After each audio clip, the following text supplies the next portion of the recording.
I have something for you, Horus. That was the message the Emperor sent to Horus Lupercal. That was the beginning of the end of his solitude. Soon after, Horus found he had a new brother. Horus guessed something momentous was coming. The Master of Terra had disappeared on a mysterious errand he would not speak to his first son about. Horus knew the Emperor had made 20 sons.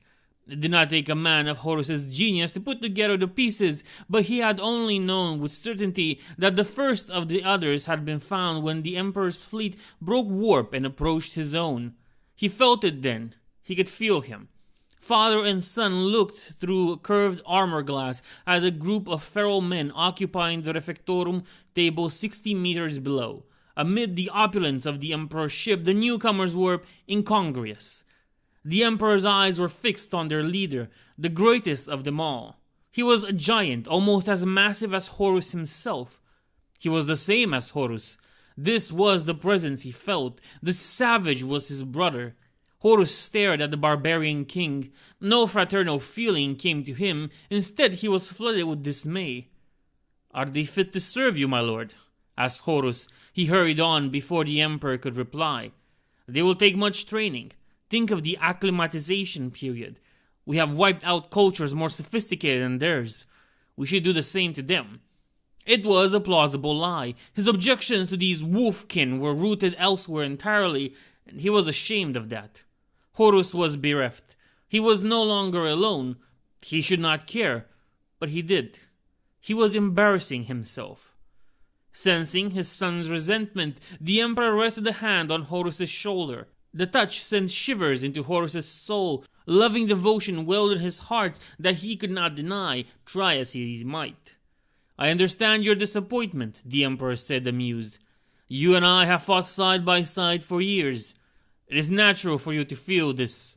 The Emperor's humor grew. Horus basked in it like he would the sunlight, even as it burned him. Sibling rivalry. But I need him. We need him. He was made by me as you were. He is a brother for you, if you like.